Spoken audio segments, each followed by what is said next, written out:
On the frozen colony world of Cryos, 7, snow was not magic. It was maintenance. Every cycle, fleets of atmospheric stabilizers worked to keep the planet habitable. Even then, storms rolled endlessly across the horizon, white sheets of ice crystals that howled like distant beasts and buried entire structures if left unchecked. The ground was never truly seen, only guessed beneath layers of compacted frost. To the native inhabitants, the tall, silver-skinned Veilorians, snow had no meaning beyond inconvenience. It clogged pathways. It interfered with sensors. It was something to be endured, not celebrated, especially not by children. And on Earth, the instructor continued, her voice calm and precise, young humans gather frozen precipitation and shape it into figures known as snowmen. A quiet ripple of confusion spread through the learning chamber. The Veilorian children sat in a semicircle, their reflective eyes flickering with faint internal light as they processed the information. The holographic display above them shifted, revealing an image of 3 uneven spheres stacked atop one another, decorated with stones, fabric, and a strange curved object labeled caret. Silence. That cannot be functional, one child said. Another tilted his head. It serves no purpose. A third let out a soft, clicking laugh. They invest effort into something designed to melt? At the center of the group, Leary crossed her arms, unimpressed. Humans are inefficient, she said flatly. Why would they create something temporary when they could build something permanent? The instructor did not react. Human traditions often prioritize emotional significance over structural longevity. Leary's expression sharpened. That is illogical. Correct, the instructor replied. That only made it worse. A few children exchanged glances, then quiet amusement. One of them, a slender boy named Saren, leaned forward slightly. Do they believe these figures have meaning? Yes, the instructor said. For many, they represent joy, creativity, shared experience. Saren considered that, then glanced back at the image. It still looks unstable. That broke the tension. Soft laughter spread through the chamber, growing louder as more children joined in. Leary smirked. Let's build one, she said suddenly. The laughter paused. She stood, gesturing toward the exit tunnel beyond the dome. If humans think this is meaningful, we should test it ourselves. As an experiment? Saren asked. As a joke, Leary corrected. That was enough. Within minutes, a small group had slipped past the inner barriers, their thermal suits adjusting automatically as they crossed beyond the protective field. The air outside bit sharply, thin and cutting, but Veilorian physiology adapted quickly. The world beyond the dome stretched endlessly in white. No sound but the faint whisper of distant wind. No color but pale blue shadows and silver light. Perfect. So, one child said, staring at the blank expanse. How do we begin? Leary knelt, pressing her hands into the snow. It compacted easily under pressure, forming a dense, crystalline mass. We shape it, she said. Like in the image. Saren crouched beside her, mimicking the motion. Into spheres. The others followed. At first, it was inefficient. The snow broke apart, collapsed, refused to hold its shape. More laughter. This is their tradition? Someone said. It's impractical. Keep trying, Leary snapped, more determined now. They adjusted. Rolled the snow across the ground, allowing it to gather more mass. Compressed it more carefully. Stacked one uneven sphere atop another. So, something began to form. 3 layers. Unbalanced. Slightly leaning. But recognizable. Saren stepped back, studying it. It resembles the image. Barely, Leary said, but there was a hint of satisfaction in her voice. Another child searched the ground, picking up 2 small black stones and pressing them into the upper sphere. Eyes, he said. Saren added a third, forming a crooked line beneath them. Mouth. Leary circled the figure, examining it critically. It still lacks distinction. She reached down, pulling a thin shard of broken antenna from the snow and jamming it into the side of its head. There. The group stepped back. For a moment, no one spoke. It looks ridiculous, someone said. Laughter erupted again. One of the children raised their voice in a mock imitation of the human recordings they'd studied. Hello. I am your snowman. More laughter. Even Leary couldn't suppress a brief smile. For a moment, the cold world of Cryos 7 felt different. Lighter. Warmer. Saren didn't laugh. He was staring at the snowman. It almost looks like it's watching us, he said quietly. Leary rolled her eyes. It's frozen water. Yes, Saren said slowly. But still. The wind shifted. Just slightly. A subtle drop in temperature rippled through the air. Not sharp, not violent, but noticeable in a way that didn't belong. The children didn't react. But Saren did. He frowned. Did you feel that? No, Leary said immediately. You're imagining things. Perhaps, he murmured. But he didn't look away. For a brief second, the snow around the figures seemed to settle. Not outward. Inward. As if something deep beneath the surface had shifted. Then it was gone. The wind returned to normal. The silence resumed. We should go, one of the others said. The instructors will notice our absence. Leary nodded, brushing frost from her hands. We've proven our point. And what point is that? Saren asked. She smirked. That humans find meaning in nonsense. The group turned, heading back toward the glowing dome in the distance. Their laughter faded as they disappeared inside. Saren lingered. Just for a moment. He looked back. The snowman stood alone in the vast white expanse. Still, silent. Its stone eyes fixed forward. Unmoving. Watching nothing. Or everything. Saren hesitated, then shook his head and followed the others. Behind him, the wind died completely. And far above Cryos 7, the stars flickered. Just once. As if something had noticed. Midnight on Cryos 7 did not arrive with darkness. The world was already dark. Instead, midnight was marked by silence. A precise, calculated stillness when the colony's systems shifted into low-cycle mode, energy rerouted, external activity minimized, non-essential operations paused. Even the winds seemed to weaken, as if the planet itself followed the rhythm of the machines that kept it alive. Inside the Veilorian dome, everything dimmed. Lights softened to a low silver glow. Corridors emptied. Voices faded. But not for everyone. Saren lay motionless on his rest platform, staring upward. His eyes were open. Unblinking. Something was wrong. He couldn't name it. Veilorians weren't built for instinct the way humans were. They processed, calculated, reasoned. But this was something else. A feeling without logic. A pull. Like a distant signal he couldn't tune out. He sat up slowly. It's outside, he whispered. Across the dome, in a separate chamber, Leary's eyes snapped open at the exact same moment. She didn't hesitate. Didn't question. She simply rose. Beyond the protective barrier, Cryos 7 had gone completely still. No wind. No shifting ice. No distant storm.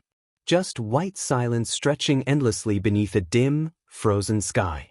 And in the center of it, the snowman. Unchanged. 3 uneven spheres. Stone eyes. Crooked mouth. A joke. A meaningless imitation of something human. Except the air around it was wrong. The temperature had dropped, not sharply, but deeply. The kind of cold that didn't sit on the skin, but pressed inward, as if it wanted to get inside. The stars flickered. Not visibly. Not enough for instruments. But something shifted. A shadow passed between Cryos 7 and the universe beyond. And the snowman responded. A faint crack echoed through its body. Barely audible. Ice settling. Or something waking. The snow at its base shifted. Not outward from pressure, but inward. Drawn toward it. Thin streams of frost lifted from the ground, curling through the air like ghostly threads, spiraling slowly into its form. The stones that formed its eyes darkened. Not physically, but deeper. As if depth had been added where none existed before. A breath. So impossible. The snowman inhaled. No air moved. No vapor formed. But something entered it. Something old. Something remembered. Its head tilted. A slow, unnatural motion, like joints forming where none should exist. The body creaked, ice grinding softly. And for the first time since it had been shaped to move. Inside the dome, Saren reached the barrier first. Leary was already there. So were the others. None of them spoke. They didn't need to. They all felt it. That same pull. That same quiet, impossible certainty that something outside had changed. You feel it too, Saren said softly. Leary nodded, her usual confidence gone. Yes. The thermal barrier shimmered faintly before them, separating warmth from death. Beyond it, the snowman stood exactly where they had left it. Still, silent, harmless. Leary exhaled slowly. It's nothing. No one moved. No one believed her. We should go back, one of the younger children whispered. But Saren stepped closer to the barrier. Watching. Waiting. No, he said. It's not nothing. The air outside seemed to compress. Tighten. And then, the snowman moved. A single step. The base shifted forward, snow compressing beneath it with a soft, unmistakable crunch. The children froze. No, Leary said immediately. That's not possible. It moved, Saren whispered. It's settling, she snapped. Structural instability. Another step. Closer. Slow. Deliberate. The explanation died in her throat. The group fell completely silent. The snowman stopped. Its head turned. Not smoothly. Not naturally. But with a slow, grinding motion that forced the packed snow to adjust, to reshape, to become something capable of movement. Its stone eyes faced them. And this time, they were not empty. Something looked out from behind them. Something aware. The children staggered back instinctively. Run, someone whispered. But no one moved. Because the snowman didn't advance again. It didn't attack. Didn't rush. It simply stood there. Watching. Learning. Understanding. Its arm lifted. Slowly. The packed snow shifted, reshaping, holding together where it should have fallen apart. It raised its hand toward them. Not in threat. Not in warning. In recognition. And though no sound crossed the barrier, every one of them heard it. Not in their ears. But in their minds. A voice. So, impossible. Cold night. Saren's breath caught. That's, he whispered. That's a human greeting. Leary shook her head, backing away. No. No, this isn't real. The voice came again. Clear. Closer. You made me. The wind returned suddenly, howling across the frozen plains, but it curved around the figure, never touching it. Never disturbing it. The snowman tilted its head. Studying them. Not like a predator. Not like prey. Like something trying to remember. Why? It asked. The question wasn't spoken aloud. But it echoed through them. Heavy. Curious. Lonely. And for the first time in her life, Leary didn't have an answer. No one ran. Even though every instinct, new, unfamiliar, and deeply unsettling, told them to. The snowman stood just beyond the barrier, unmoving now, its raised arms slowly lowering back to its side. The wind howled across the frozen plains again, yet it bent around the figure, parting as though it refused to touch it. The children remained frozen. Not from the cold. From the impossible. It spoke, one of them whispered. No, Leary said sharply, though her voice trembled. It didn't speak. We imagined it. Saren didn't respond. He stepped closer to the barrier, his glowing eyes fixed on the snowman. You heard it too, he said quietly. Leary didn't answer. Because she had. Every word. Not through sound, but through something deeper. Something that bypassed logic entirely. The snowman tilted its head again. Watching them. Waiting. Why? The voice came once more, soft and searching. The question lingered in their minds. Heavier this time. Not demanding. Not accusing. Just confused. Saren swallowed.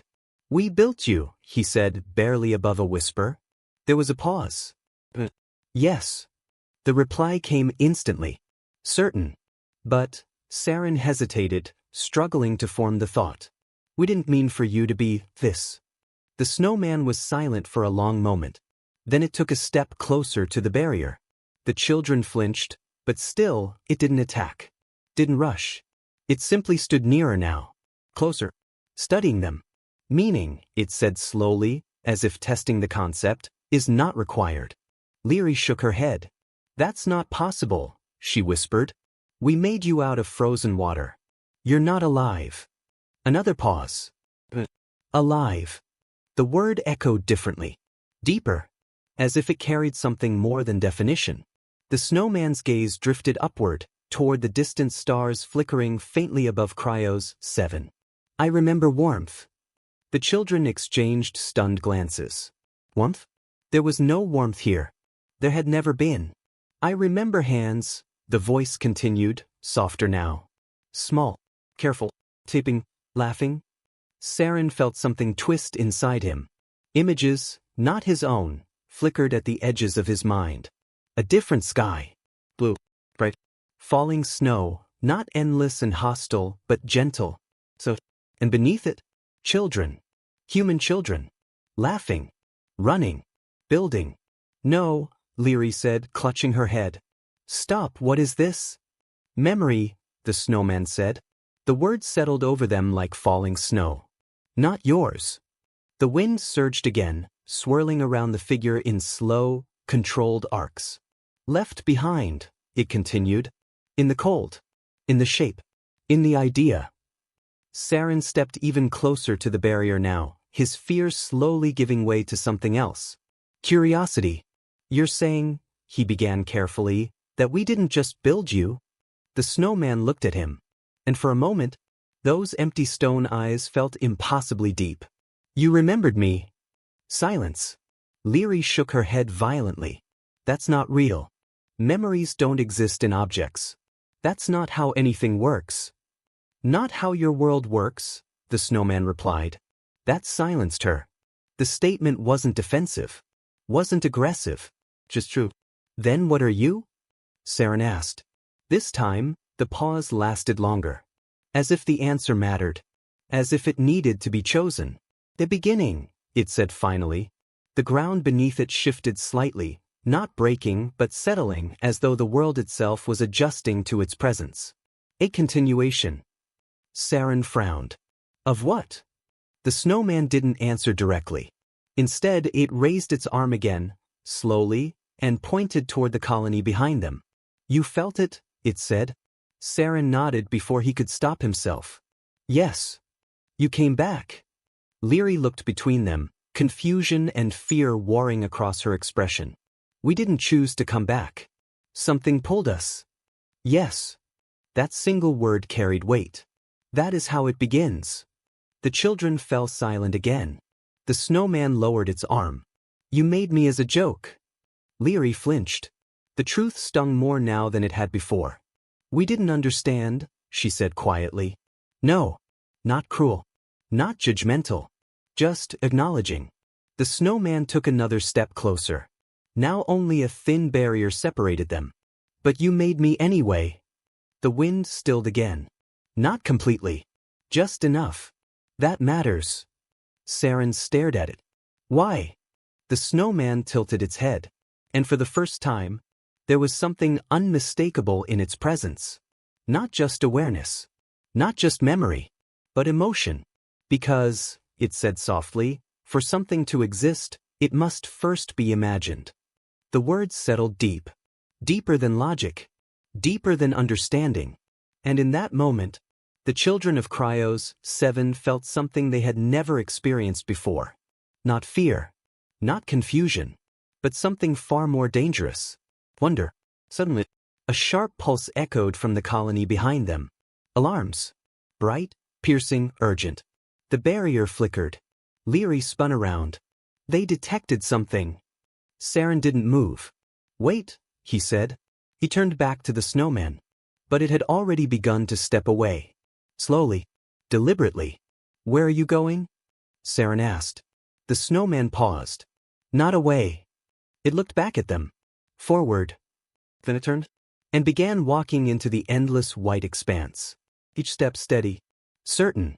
As if it had always known where it was going. Saren pressed a hand against the barrier.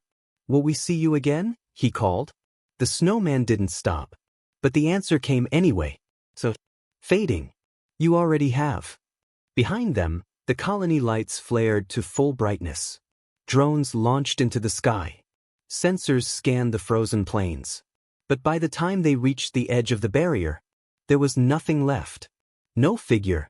No movement. Only footprints. Leading out into infinity. The alarms did not stop.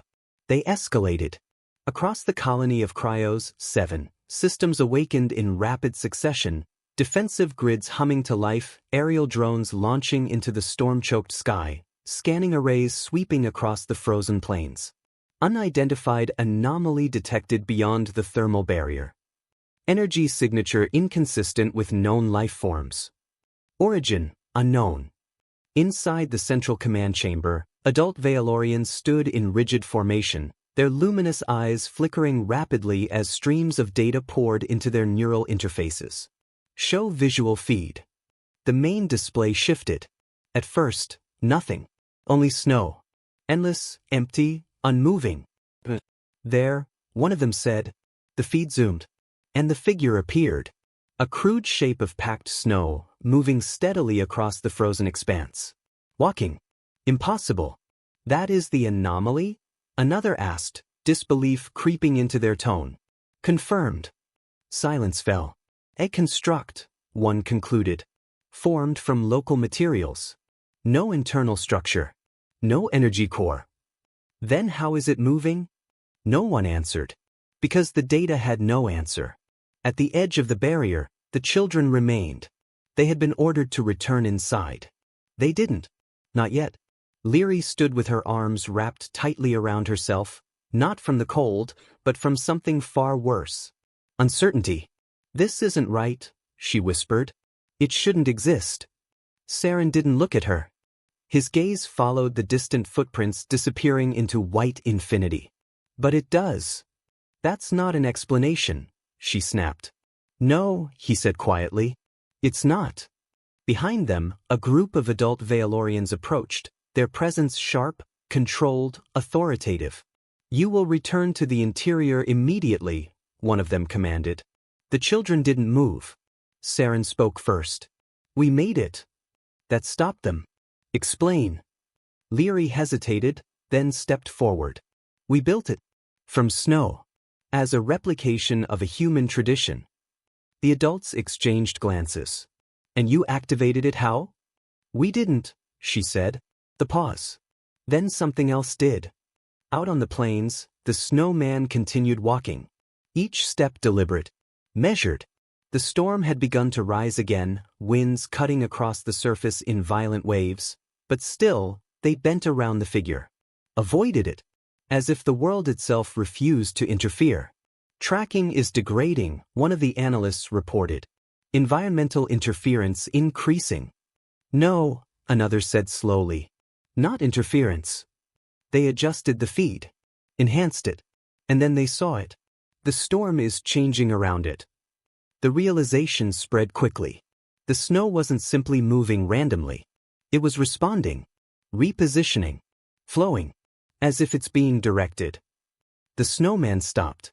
Miles from the colony now. Alone. The wind howled louder here, violent and relentless.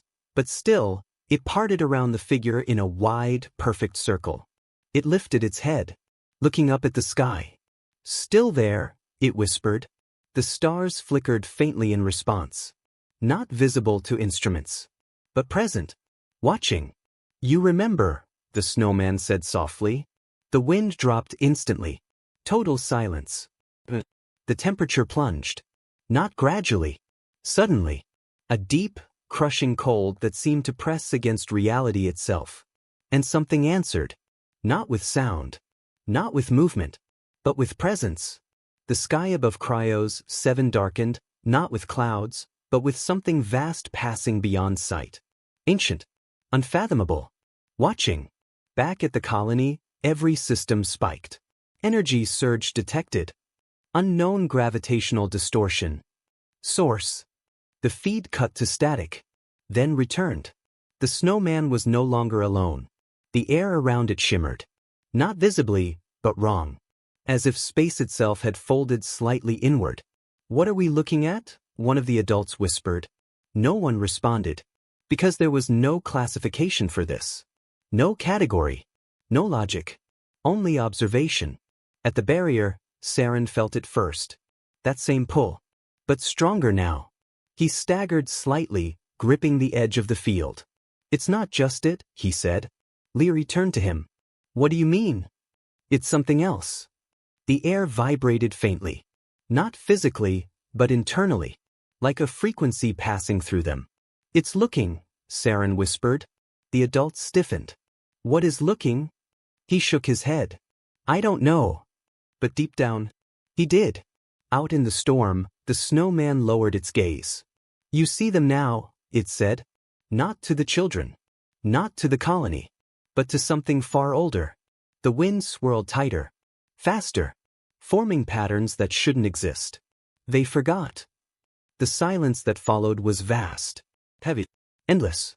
But they remembered enough. The snowman turned slightly. Facing back toward the distant glow of the colony. "That is why I am here." The pause. "That is why we are here." The storm surged violently. And for a single fraction of a moment, something massive shifted behind the veil of reality. Not seen, but felt. A presence older than stars. Older than worlds. Something that had been waiting. Not asleep. Not gone. But forgotten. Inside the colony, the lights flickered. Power grid strained. Sensors failed one by one. "We're losing containment," someone shouted. "No," another said, voice shaking. "We were never containing it." The realization hit all at once. This wasn't an invasion. Wasn't an attack. It wasn't even an anomaly. It was something far worse. Something far bigger. It was a return. At the barrier, Leary gripped Saren's arm. "What did we do?" she whispered. Saren stared out into the storm. At the place where the snowman had vanished from sight. And for the first time, he understood. "We didn't create it," he said quietly. Leary looked at him, fear rising in her eyes.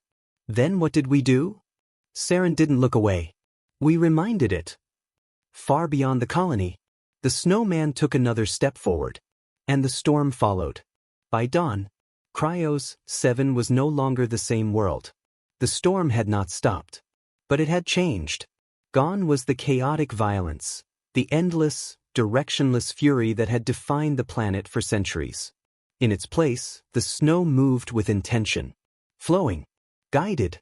Almost gentle. The colony stood in stunned silence as systems slowly came back online. Emergency protocols flickered off one by one, replaced by confused diagnostics that struggled to explain what had just occurred. Energy readings are stabilizing. Atmospheric pressure normalizing. Storm patterns reorganizing. No one spoke for a long time. Because none of it made sense. At the edge of the barrier, the children remained. They had not slept. They had not moved. They simply stood there, watching the endless white horizon where the snowman had disappeared. Leary's voice was quiet now. Not sharp. Not mocking. "It's gone." Saren shook his head slowly. "No." He pointed. Far in the distance, barely visible through the shifting snow, there was movement. Not fast. Not threatening. "It's still walking," he said. Leary followed his gaze. And for the first time, she didn't feel fear. Only something else. "Why?" she asked softly. "Why didn't it attack us? Why didn't it do anything?" Saren didn't answer right away. Because the truth was still forming in his mind. Inside the command chamber, the adults were reaching the same realization. "This was not hostile," one of them said. "No," another agreed. But it was not passive either.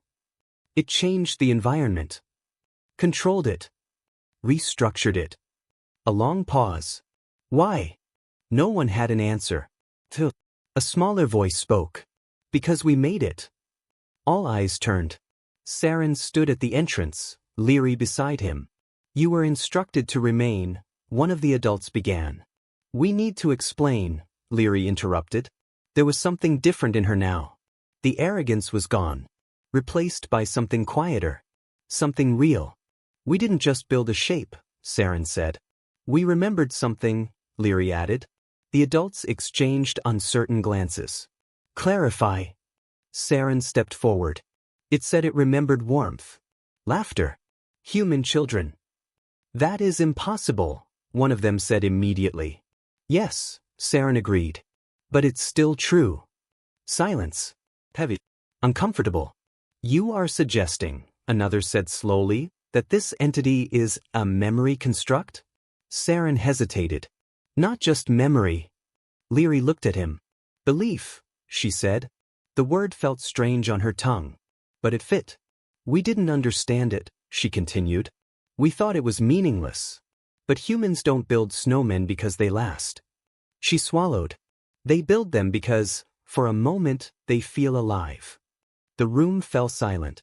Because that idea, that something could exist not through structure, but through shared meaning, was completely foreign to them. And you believe that was enough to create this? An adult asked. Leary shook her head slowly. No. She looked toward the horizon. I think it was enough to bring it back. Outside, the storm shifted again. The clouds parted slightly, allowing faint light from the distant star to touch the surface of Cryos 7. For the first time in recorded history, the snow sparkled. Not harsh, not blinding, but soft, beautiful. The children stepped beyond the barrier this time. Carefully, hesitantly, but no alarm sounded. No system stopped them. The adults watched, but didn't interfere. Saren knelt in the snow. For a moment he just stared at it. He began to shape it. Leary hesitated beside him. What are you doing? He didn't look up. What we started. So she knelt too. The others followed. Small hands pressed into the snow, rolling it, stacking it, shaping it. Not perfectly, not efficiently, but together. Light at first began to return. Unfamiliar, but growing. Far beyond the colony, the original snowman stopped. It turned slightly, looking back. Even from this distance, it could feel them. Not physically, but in the only way that mattered. They were learning, remembering, understanding. Good, it whispered. The storm circled gently around it, no longer violent, only present. Above, the unseen presence that had stirred began to fade. Not gone. Just watching from farther away. Satisfied. For now. They will not forget again, the snowman said. The pause. For the first time, it smiled. The crooked line of stones shifted just slightly. Enough. Back at the colony, the first new snowman stood. Uneven. Crooked. Imperfect. But different. The children stepped back. And for a moment, nothing happened. Leary exhaled softly. Maybe it was just. The snow shifted. Just slightly. The smallest movement. Barely noticeable. But real. Saren smiled. Not wide. Not loud. But certain. It's not about making them move, he said. Leary looked at him. Then what? He glanced out toward the endless white horizon. It's about knowing they could. That night, Cryos 7 changed forever. Not because of power. Not because of science. But because of something far simpler. Children played in the snow. They built. They laughed. They imagined. And across the frozen world, small figures began to rise. Each one carrying something invisible. Something fragile. Something powerful. And far away, a lone snowman walked beneath the stars. Not guarding. Not watching. Just existing. A quiet reminder that even in the coldest places in the universe, life could begin. With nothing more than a joke. And a little bit of want.